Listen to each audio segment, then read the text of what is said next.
कथं भवान् प्रारम्भकक्षायाः विषये ज्ञातवान्? विशेष कथा नास्ति, परन्तु एकस्मिन् दिने किञ्चित् धर्मस्य अन्वेषणं कुर्वन् यूट्यूब् मध्ये अ, अहं भवत्या चलनचित्राणि अपश्यं सङ्गणकपाटले। Mm. अ, अ, चलनचित्राणि दृष्ट्वा तानि बहु रोचन्ते मह्यम्। Mm. अ, ततः परम् अहम् अवगच्छम्, अ, भवती अपि शिक्षा करोति, शिक्षणं करोति। अ, ततः परम् अहं अ, नामाङ्कनम् अकरवम्। Mm. बहु सम्यक्। भवान् मम कक्षायाम् अस्ति इति मम बहु सन्तोषः। न केवलं भवान् सम्यक् पठति, परन्तु वाट्साप् ग्रूप् मध्ये बहवः किमपि एतत् सन्देहं पृच्छन्ति चेत् तदर्थं भवान् तं समाधानं कृत्वा मम कार्यं न्यूनं करोति। सर्वे दूरवाण्याम् आगच्छन्ति, तथा अहं सर्वकाले पश्यामि। ओ एवं वा? कथम् आसीत् भवतः अनुभवः प्रारम्भकक्षायाम्? कक्षां कुर्वन् किं किम् हम्म। अनुभूतवान् अहम्? एषः कक्षायाः अनुभवः, प्रारम्भकक्षायाः अनुभवः कथम् आसीत्? मम अभिप्राये अ, यथा महासागरः तथा संस्कृतभाषा। हम्म। अ, अ, तर्हि कोऽपि महासागरं दृष्ट्वा अ, सः सः कम्पते। अ, अ, कथं महासागरं तरामि चिन्तयन्। हम्म। परन्तु भवत्या प्रारम्भकक्षायाः चलनचित्राणि चलनचित्राणां विभागाणां च एकैकविभागः महासागरः नास्ति। अ, अ, एकैकविभागः केवलं एकचषकमितं संस्कृतं। अ, आ, अ, तर्हि अहमपि चिन्तितवान्, अ, अहं एतं महासागरं तरामि। अ, अ, एषा एषः भवत्याः कक्षायाः विशेषगुणोऽस्ति बहु इति मम सम्यक्। उपमां अभिप्रायः। दत्वा बहु सम्यक् धन्यवादः। इदानीं भवान् प्रारम्भकक्षां समापितवान्। कक्षायाः अनन्तरं भवतः संस्कृतभाषायाः कौशलं कथम् अस्ति? हम्म, कस्मिन् संस्कृतस्तरे पर- आ, स्तरे आ, अ, कक्षायाः पूर्वम् अहं संस्कृतं न हम्म। जानामि, एकं शब्दपि न जानामि। ओ, एकं शब्दमपि न। ओ, परन्तु कक्षायाः परम् अहं लिखितुं शक्नोमि, पठितुं शक्नोमि, वक्तुमपि शक्नोमि किञ्चित् किञ्चित्। अ, अ, सम्यक् एव वदति, बहु सम्यक् वदति भवान्। अ, मम अ, एक एको गुणः अस्ति, अ, किञ्चित् obsessive। तथा हम्म। बहु परिश्रमं कृतवान् अस्ति भवान् इति अहं चिन्तयामि। पाठं पठित्वा तस्य अभ्यासं कृत्वा मम मम एकः एकं प्रयत्नं सदा भवति। अ, हम्म, अ, मम प्रेपरेशन् सिद्धता। मम सिद्ध अस्ति वा न वा प्रयत्नं करोमि। आम्, अत्युत्तमम् आम्। सर्वदा सिद्धतां कर्तुं न शक्यते, यदा शक्यते निश्चयेन करणीयं, परन्तु सिद्धतां कर्तुं न शक्नुमः इति प्रयत्नः न त्यक्तव्यः। आम्, समीचीनं। अतः अद्य मम शौर्यं दर्श्यते। निपुणता न दर्श्यते। न, सम्यक् एव भवान् वदति, अतः चिन्ता एव नास्ति। हम्म, संस्कृतं शिक्षित्वा किं किं प्रयोजनम् अभवत् भवते? प्रयोजनम् अहं तत् पुस्तकं निर्माणं अ, करोमि। हम्म, अ, अहं मम पुत्रान् अपि पाठयामि। हम्म, अ, ते प्रयोजने हम्म। अ, स्त उत्तमम्। प्रायः बहूनाम् उद्देश्यम् एवं भवति यत् ते श्लोकानाम् अर्थं ज्ञातुम् इच्छन्ति इति, परन्तु भवतः उद्देश्यः बहु विभिन्नः अस्ति। पुत्रान् पाठयितुम् एव तदेव भवतः लक्ष्यमस्ति खलु? अनन्तरं संस्कृतिं ज्ञातुम्, अस्माकं संस्कृतिं ज्ञातुम्। अ, मम लक्ष्यं अति पूर्वकाले अ, यदा अहं विश्वविद्यालये अ, अपठम्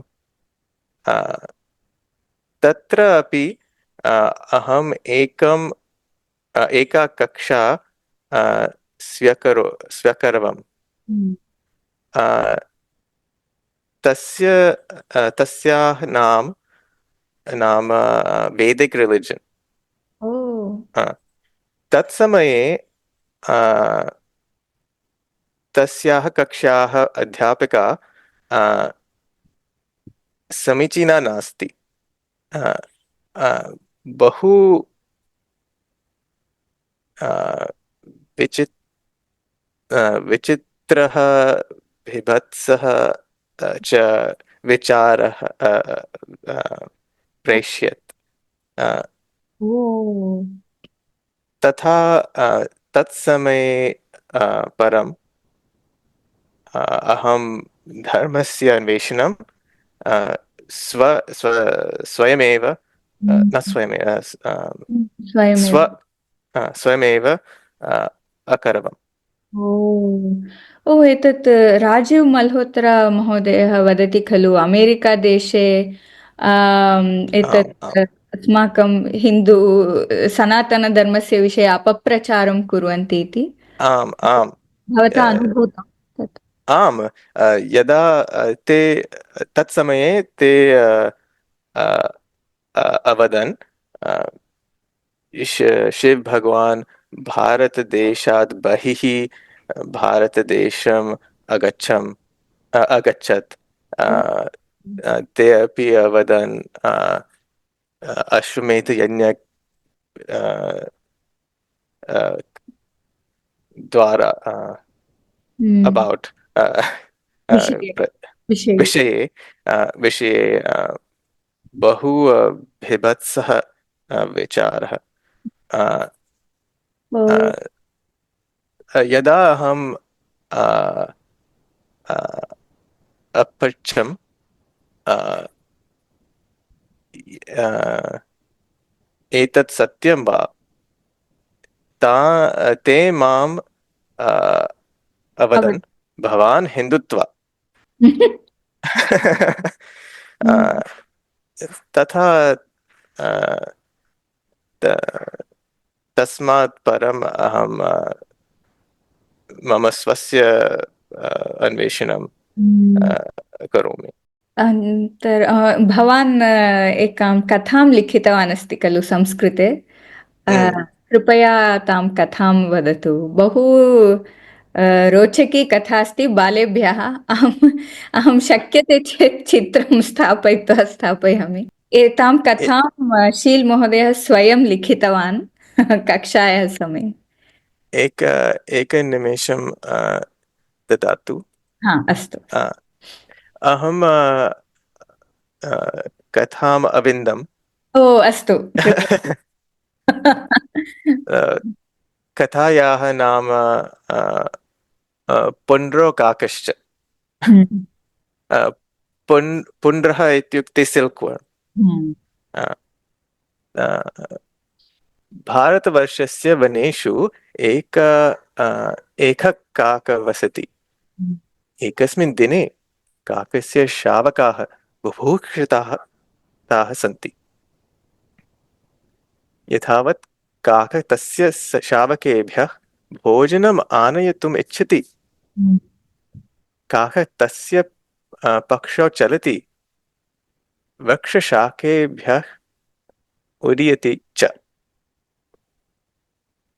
न चिरात् एके वृक्षे काकः पुण्ड्रान् पश्यति। एकस्मिन् वृक्षे। एकस्मिन् वृक्षे। यूयं पुण्ड्राः, अहं युष्मान् खादामि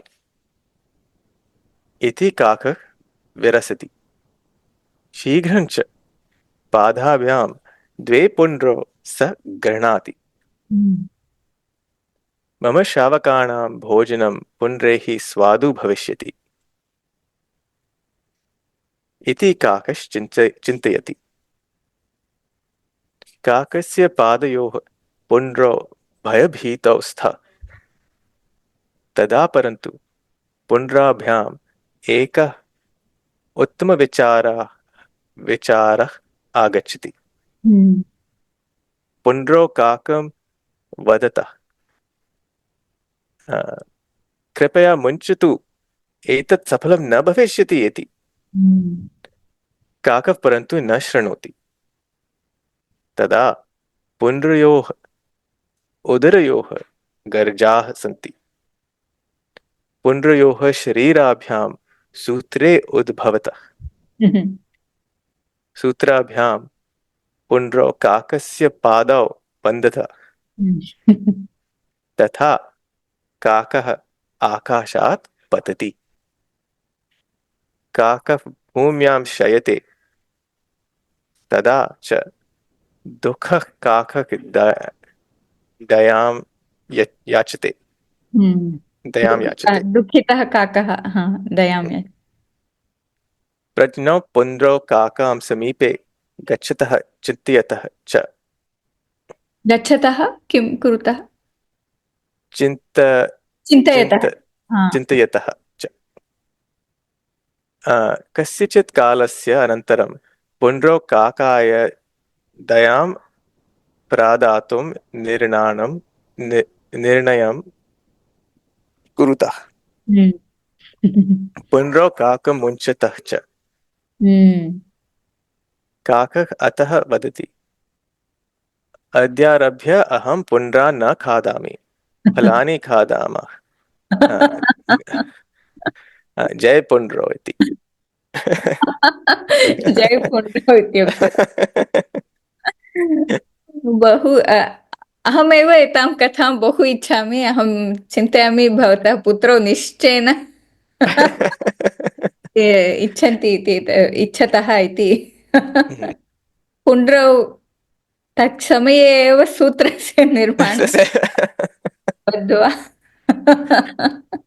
बहु समीचीना कथा अस्ति।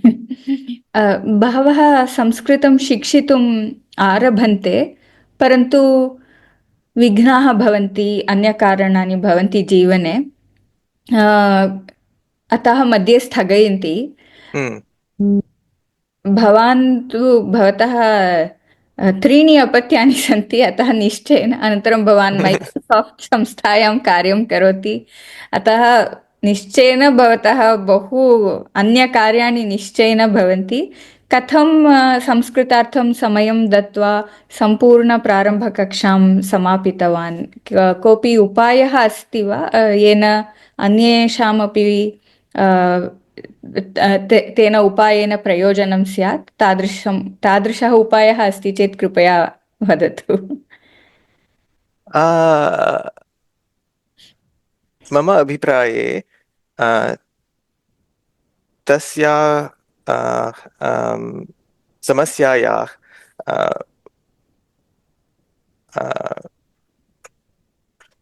उत्तराणि बहूनि सन्ति। हम्म। आ, तथा अहं केवलम् एकं आ, उपयोगं न दातुं शक्नोमि। हम्म। आ, अहं केवलम् एतत् वक्तुं शक्नोमि, आ, यः प्रयत्नं प्रतिदिनं आ, आ, हम्म। कुर्वन् हम्म। करोति, हम्म। सः तस्मिन् आ, संस्कृतस्य सम्बद्धता, कनेक्टेड्नेस् भवति। आ, तथा अहं केवलम् एतत् वक्तुं शक्नोमि, प्रतिदिनं किञ्चित् कार्यं करोतु। आ, हम्म। 10 निमेषाः समीचीनाः अपि सन्ति, आ, हम्म। परन्तु दिवे दिवे हम्म। सा सम्बद्धता वर्धते। सत्यम्। आ, भवान् प्रतिदिनम् अभ्यासं करोति स्म वा? वस्तुतः अहं सम्पूर्णदिने आ, किञ्चित् संस्कृतं करोमि। ओ। हा। आ, किञ्चित् पठामि, अथवा किञ्चित् रेडिट्, अन्तर्जाले एक वेब्सैट् अस्ति, रेडिट् हा। अथवा ट्विटर्, तत्र संस्कृतस्य कम्युनिटी ओ। भवन्ति। ओ, अस्तु। So, तथा अहं तत्र प्रश्नान् प्रश्नाः दर्श्यते मया दर्शन्ते मया, अ, उत्तराणि दातुं प्रयत्नं अ, करोमि। ओ, उत्तमम्। तत्र सम्यक् चर्चाः सम्यक् भवन्ति वा तेषु गणेषु? आम्, अन्तर्जाले भिन्न भिन्न जनाः सन्ति। अ, तथा किञ्चित् केर्फुल् जागरूकतया भवितव्यम्। भवितव्यम्। आम्। आम्। भवान् अभ्यासः इत्युक्ते कथं करोति स्म? प्रतिदिनं कियत् आ, कालम् अनन्तरं कथम्? कियत् कालं प्रतिदिनं? हम्म। आ, प्राय फिक्स्ड् टैम् नास्ति। ओ, अहं यदा किञ्चित् समयः। किञ्चित्, आम्। अस्तु। अनन्तरं भवान् पुत्रान् अपि पाठयति, अतः इतोपि सम्यक् वर्धते ज्ञानं, भवतः ज्ञानं वर्धते। आम्, वयं गृहे अ, आम्।